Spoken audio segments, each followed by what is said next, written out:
Praise the lord. ప్రభు అయిన యేసుక్రీస్తు నామములో ఈ కార్యక్రమాలు వీక్షిస్తున్న మీ అందరికీ మా పరమ యెరూషలేము మినిస్ట్రీస్ ద్వారా మీ అందరికీ శుభములు కలుగునుగాక. దేవుడు మనకొక మరి సమయం ఇచ్చారు. ఈ సమయంలో వాక్యమును జాగ్రత్తగా శ్రద్ధాభక్తితో ఎవరు వింటున్నారో వారు ధన్యులు అని వాక్యం చెప్తున్నమాట మంచిది. పరిశుద్ధ గ్రంథములో నుంచి 1 కొరింథీయులకు రాసిన పత్రిక 6వ అధ్యాయము 15వ వచనాన్ని చదువుతున్నాం. మీ దేహములు క్రీస్తునకు అవయవములై ఉన్నవని మీరెరగరా? నేను క్రీస్తు యొక్క అవయవములై ఉన్నానని అవయవములను తీసుకొని వేశ్య యొక్క అవయవములకు చేసేదనా? అది ఎంత మాత్రమో సరైనది కాదు కదా అని వాక్యం చెప్తున్నమాట. చివరి మాటలో మనం గమనించినట్లయితే మీ యొక్క అవయవములు అంటే క్రీస్తు అవయవములుగా ఉండవలసిన అవయవాలు వేశ్య యొక్క బలహీనతల్లో పడిపోయి ఆ శరీరేచ్ఛల్లో పడిపోయి ఆ అవయవాలు వేశ్య యొక్క అవయవాలుగా మార్చకూడదు.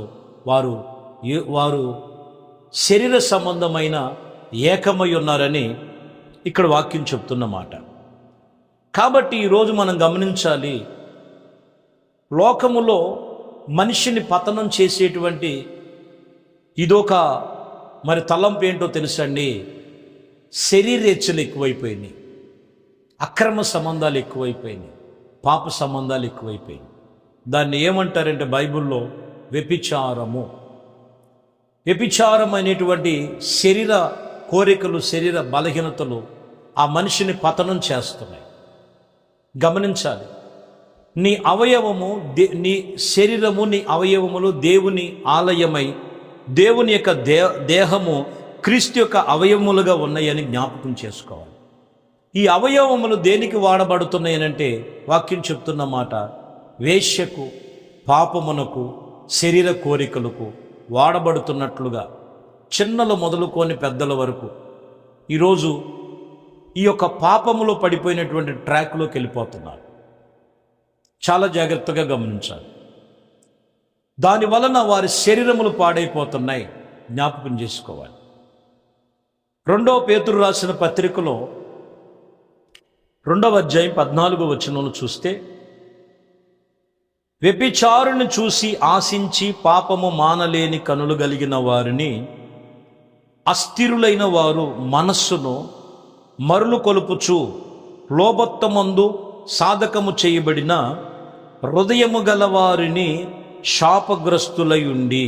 చూసారా, వేశ్యను చూసి మానలేని, పాపము మానలేని కనులు కలిగిన వారు అస్థిరులు, అస్థిరమైన మనస్సు గలవారే. అంటే ఇక్కడ వారి హృదయములను దేవుని వైపు త్రిప్పక, సాధువు చేసుకొనక శాపగ్రస్తులై ఉన్నారు. చాలామంది అనుకుంటారు నా శరీరము నా ఇష్టం. వయసు ఒరవడిలో ఉన్నప్పుడు కొంతమంది మాట్లాడతారు, ఇప్పుడు ఎంజాయ్ చేయకపోతే ఇంకెప్పుడు ఎంజాయ్ చేస్తాం. చాలామంది కూడా ఈరోజు మనం గమనించినట్లయితే వయసు ఒరవడిలో పడిపోయి కన్ను మిన్ను కానకుండా యవ్వన కాలములోనే పెళ్లి కాక మునిపే వివాహ ఇతర సంబంధాలు పెట్టుకొని పాపములో పడిపోతున్న యువతులు ఉన్నారు. వివాహాలు జరిగి భర్త ఉండగా వేరొక భర్తతో, భార్య ఉండగా వేరొక భార్యతో, ఇలాగ మనం చూసినట్లయితే వీళ్ళ శరీరము కూడా ఏమై ఉన్నదంటే అస్థిరమైన మనస్సు కలిగి లోబత్తమునకు వారు సాధకము చేయబడి హృదయములు దేవుని ఉన్నాడు, దేవుడు భయభక్తులు ఉన్నారు, దేవుడు ఉన్నారన్న సత్యాన్ని తెలుసుకోక దేవునికి హృదయమునివ్వక శరీరములో ఉన్న పాపమును జయించలేక శాపగ్రస్తులైపోతారు. జాగ్రత్త. కాబట్టి మనిషిని ఈరోజు పతనం చేసేది శరీరములో ఉన్న అవయవములకు, పాపమునకు దాసులుగా ఉండటం, వ్యభిచారం అనేటువంటి బలహీనతలో పడవటం. అందుకని వాటి విషయములో ప్రభు చెప్తున్నారు, అట్టి వలె ఇదిగో వాటి విషయములో మీరు జాగ్రత్తగా ఉండండి. 2వ పేతురు రాసిన పత్రిక 2వ అధ్యాయము 18వ వచనం, వీరు వ్యర్థమైన డంబపు మాటలు పలుకుచు తమ శరీర సంబంధమైనటువంటి దురాశల గలవారై తప్పు మార్గము యందు నడుచుకొనుచుండెను. అప్పుడు ఇదిగో తప్పించుకునేవారు పోకిరి చేష్టల చేత మరులు కొలుచుచున్నారు. ఇక్కడ మీరు గమనించాలి, వ్యర్థమైన డంబపు మాటలు ఎక్కువైపోయినాయి లోకములో. యువత పడిపోవటానికి గల కారణం ఏంటంటే వ్యర్థమైనటువంటి డంబపు మాటలు,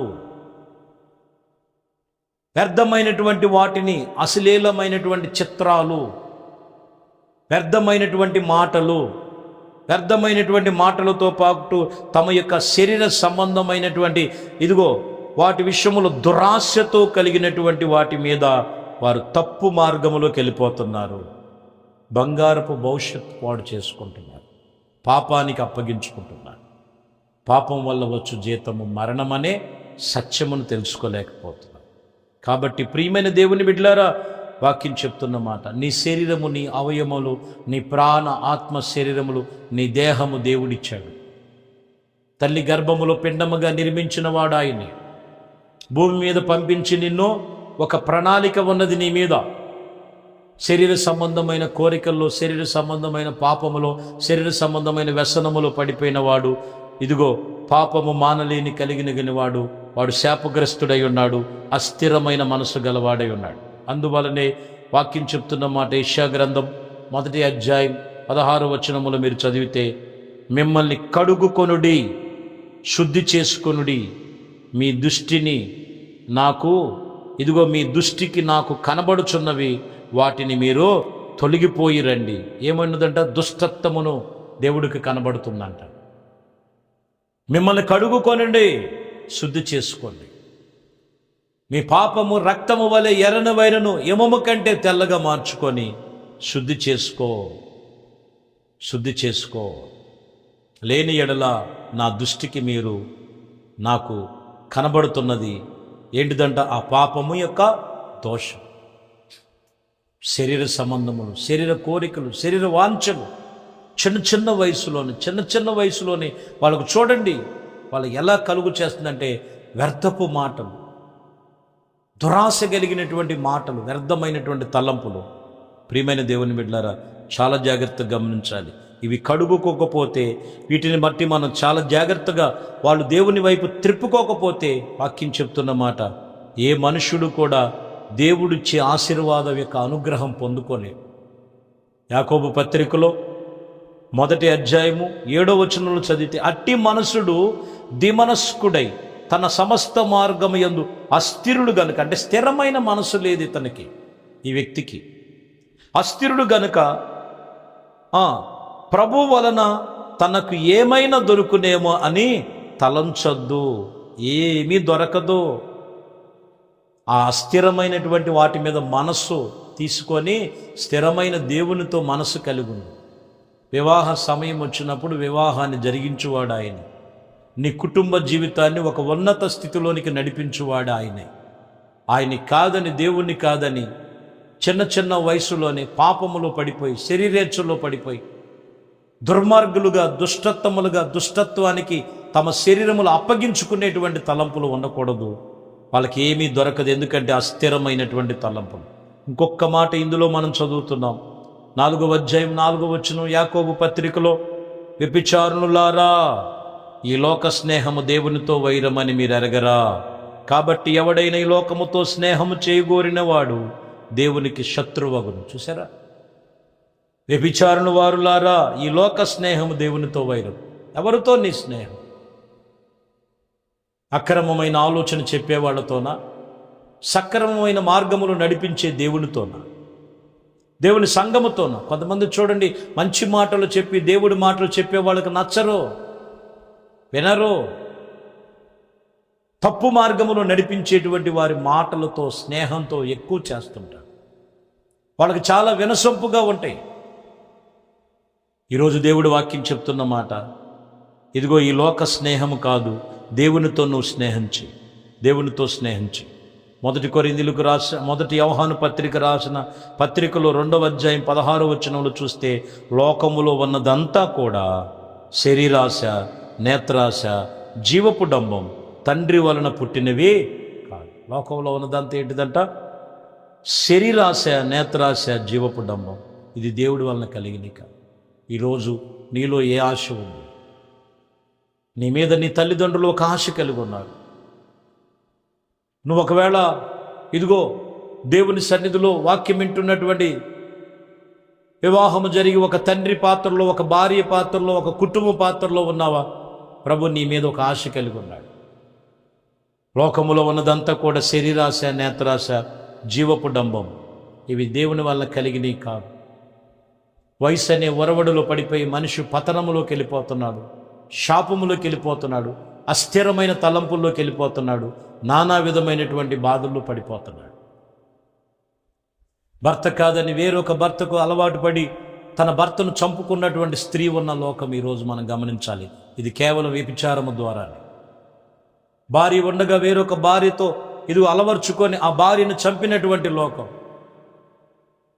కడుపును పుట్టిన పిల్లలు అక్రమ సంబంధం వలన తన పిల్లల్ని చంపినటువంటి తల్లిదండ్రులు ఉన్నటువంటి లోకములో కేవలం ఇది వ్యభిచారం అనే కోపం, పాపం అనే కోపం, తుచ్చమైనటువంటి అభిలాషలలో ఇదిగో కన్ను మిన్ను కానకుండా శరీర సంబంధమైన బలహీనతలో పడిపోయి మనుషుడు ఈరోజు పతనమైపోతున్నాడు. నీ సర్వ శరీరము దేవునికి అప్పగించు.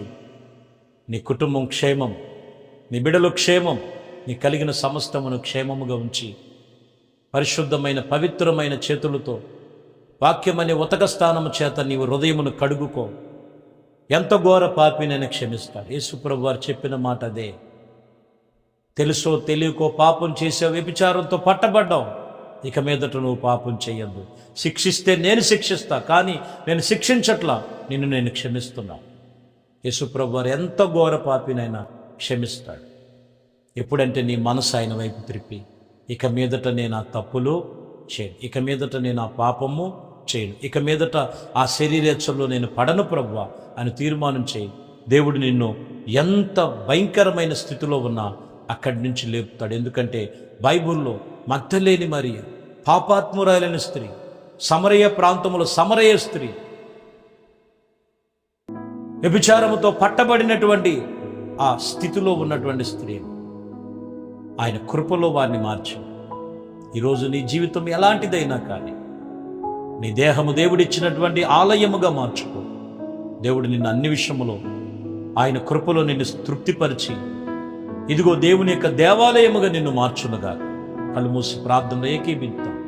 మహాపరిశుద్ధుడా, ప్రేమ కలిగిన తండ్రి, ఇదిగోనైనా ఏ పాపములో పడి ఉన్నారు అయ్యా, ఏ వ్యసనములో పడి ఉన్నారు, శరీరములు పాడు చేసుకుంటున్నటువంటి స్థితిలో ఉన్నారు, ఆ శరీరమును మీరు ముట్టండి అయ్యా. నేను నా ప్రభా, మత్స్యమైన దేహము అమర్త్యముగా మార్చువాడవు నీవు. నీ కృపలో స్థిరపరిచి మీ రక్తములో కడిగి పాప విమోచన కలుగు చేసి క్రీస్తు రక్తము చేత కడగబడి పాపానికి విమోచన కలుగునుగాక. ప్రతి సర్వ శరీరము యేసుక్రీస్తు దేహముగా మార్చబడి క్రీస్తులో పాలివారయుటకు కృప చూపించి సహాయం చేయము. సర్వ మహిమ ఘనత ప్రభావాలు మీకే పొందుకోము. యేసుక్రీస్తు నామములో ప్రభా, ఎందరైతే ప్రార్థన చేస్తున్నారో వారందరికీ విడుదల వచ్చునుగాక, సమాధానము కలుగునుగాక. అట్టి కృప ఆ కుటుంబానికి కలుగు చేయనుగాక. ఆమేన్, ఆమేన్. దేవుడు మిమ్మల్ని దీవించి ఆశీర్వదించునుగాక. ఆమేన్. దేవునితో వచ్చిన పరిశుద్ధ